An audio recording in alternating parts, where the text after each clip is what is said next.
بسم اللہ الرحمن الرحیم الحمد للہ رب العالمین اشہد ان لا الہ الا اللہ وحدہ لا شریک لہ واشہد ان سیدنا ومولانا محمدا عبدہ ورسولہ صلی اللہ تبارک وتعالی علیہ وعلی آلہ وأصحابه وبارك وسلم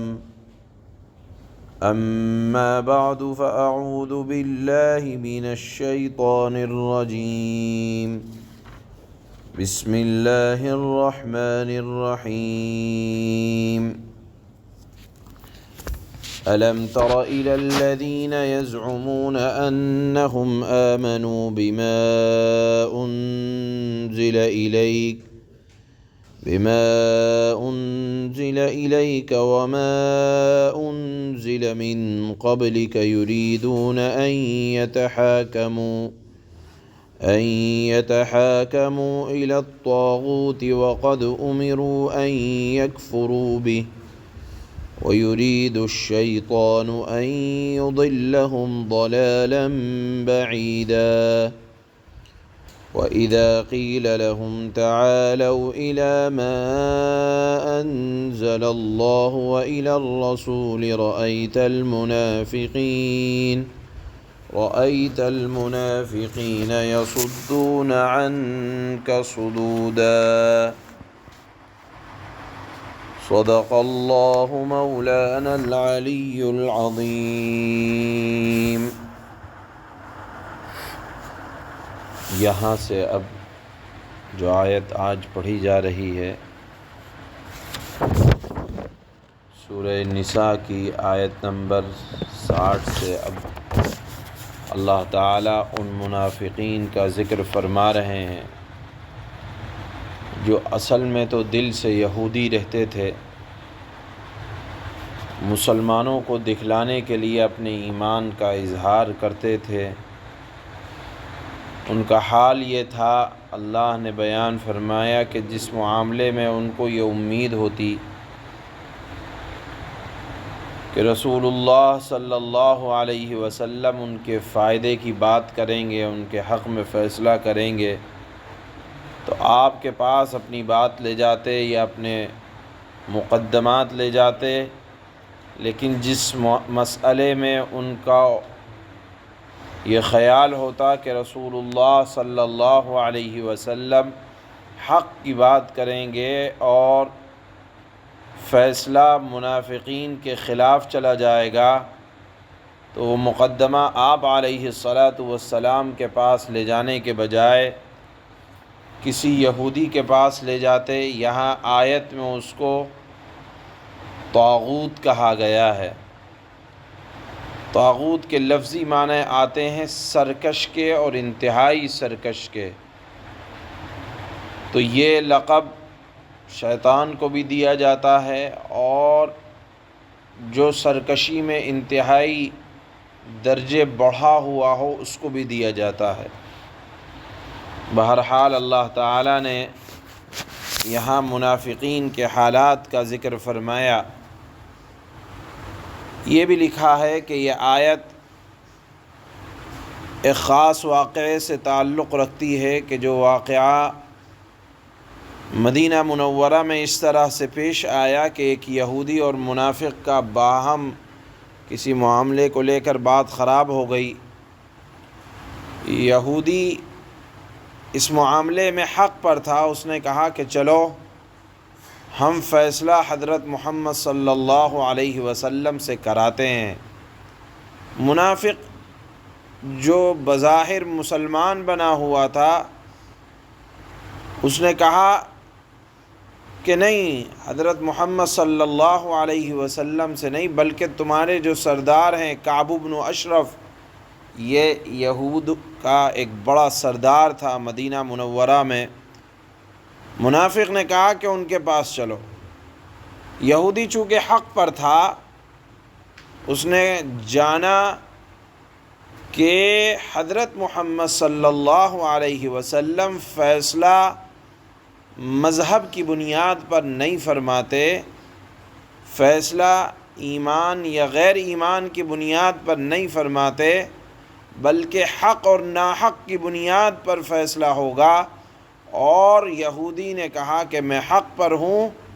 اور آپ علیہ الصلاۃ والسلام حق کے متعلق فیصلہ فرمائیں گے۔ منافق چونکہ باطل پر تھا، اس نے سمجھا کہ رسول اللہ صلی اللہ علیہ وسلم کے ہاں میری بات تو مانی نہیں جائے گی، اگرچہ میں نے اپنے اسلام کا اظہار کر رکھا ہے، اور اس نے منافق نے جانا کہ میری بات یہود کے ہاں مان لی جائے گی، اس لیے اس نے یہ کہا کہ فیصلہ کعب بن اشرف کریں گے، مگر یہودی اس پر راضی نہ ہوا۔ دونوں کا مقدمہ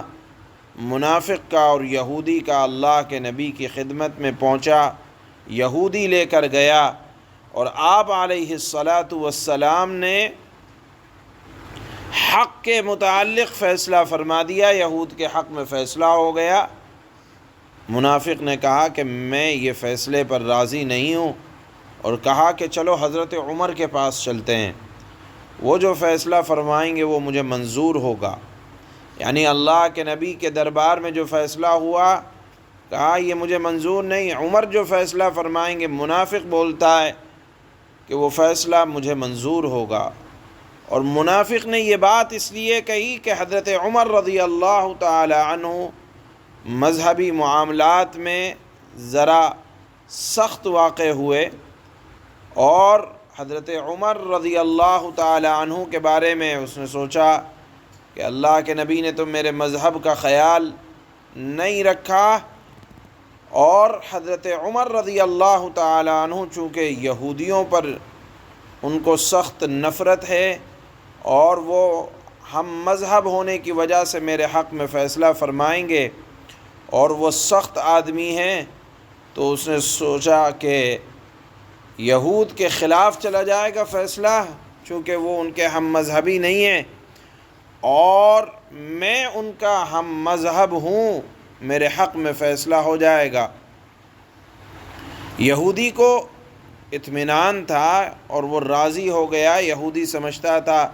عمر اگرچہ سخت ہیں، مگر وہ سخت حق پرستی کی وجہ سے ہیں، ناحق وہ سخت نہیں ہوا کرتے۔ اس نے سوچا کہ میں حق پر ہوں تو حضرت عمر رضی اللہ تعالی عنہ مجھی کو غالب رکھیں گے، اس لیے یہودی نے کہا کہ چلو حضرت عمر کے ہاں فیصلہ کروا لیں گے، کوئی مسئلے کی بات نہیں ہے۔ دونوں گئے، دونوں نے اپنی بات رکھی، اور یہودی نے کہا کہ ہم آپ سے پہلے یہ واقعہ، یہ فیصلہ اللہ کے نبی صلی اللہ علیہ وسلم کے پاس جا کر کرا چکے ہیں، اور آپ اللہ کے نبی نے یہ فیصلہ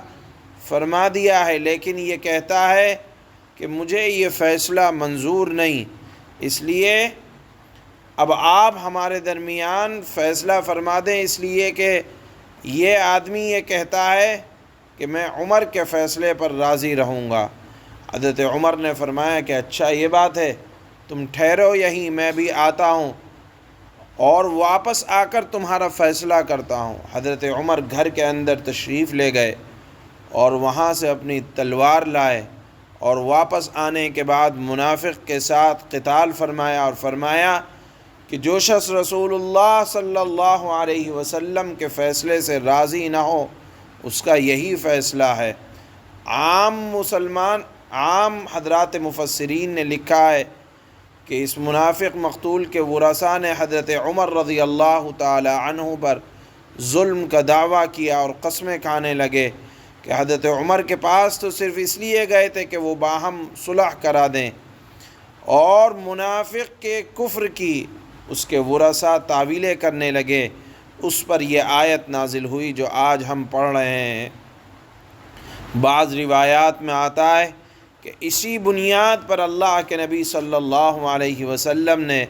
حضرت عمر رضی اللہ تعالی عنہ کو لقب دیا تھا فاروق کا، کہ وہ فرق کرنے والے، وہ بلند کرنے والے تھے حق کو، اور فیصلہ کرنے والے تھے حق اور باطل کے درمیان۔ یہاں اللہ تعالیٰ نے ان لوگوں کی برائی بیان فرمائی ہے جو محض زبانی اسلام کا دعویٰ کرتے ہیں اور دل میں کفر بھرا ہوا ہوتا ہے اور محض اپنے نفع کے لیے دین کا اسلام کا سہارا لیتے ہیں۔ یہاں منافق دین کا یا سہارا لینے کے لیے اللہ کے نبی کے فیصلے کے خلاف حضرت عمر کے پاس گیا کہ وہاں چونکہ یہود سے ان کو نفرت ہے اور میں ان کا ہم مذہب ہوں، لہذا فیصلہ میرے حق میں ہوگا، اس لیے اللہ کے نبی صلی اللہ علیہ وسلم کے فیصلے کے خلاف حضرت عمر کے پاس گئے۔ نہیں معلوم تھا کہ حضرت عمر رضی اللہ تعالی عنہ اللہ کے نبی کے فیصلے کے خلاف جا نہیں سکتے۔ بہرحال یہاں آیت میں اللہ نے بتلایا ہے کہ مسلمانوں کا یہ کام نہیں ہوتا کہ حضور علیہ الصلاۃ کے کسی بھی فیصلے سے روگردانی کریں۔ ایسا کام کرنے والا مسلمان نہیں ہو سکتا، منافق ہو سکتا ہے۔ گو کہ زبان سے ایمان کا یا اسلام کا اظہار کریں، لیکن اگر عمل اللہ کے نبی کے فیصلوں کے خلاف ہوگا تو اس کو منافق کہا جائے گا،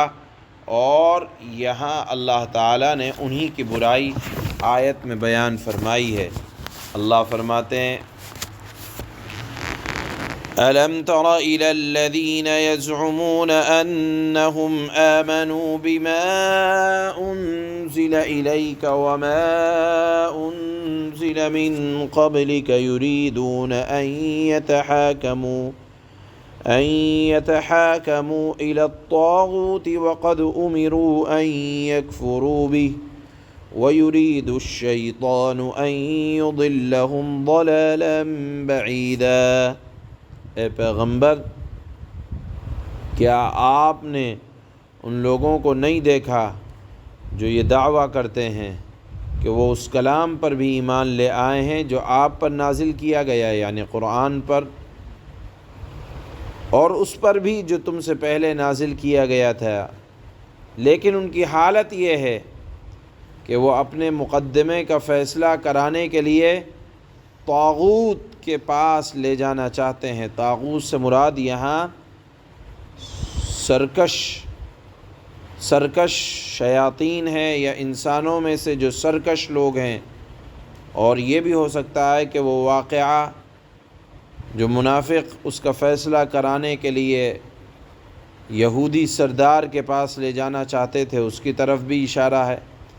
کہ وہ اپنا مقدمہ فیصلہ کرانے کے لیے طاغوت کے پاس لے جانا چاہتے ہیں،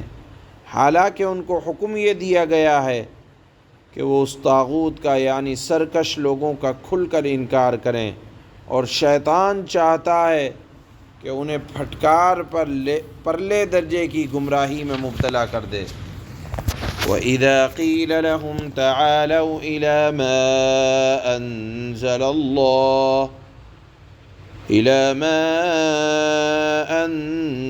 اللَّهُ وَإِلَى الرَّسُولِ رَأَيْتَ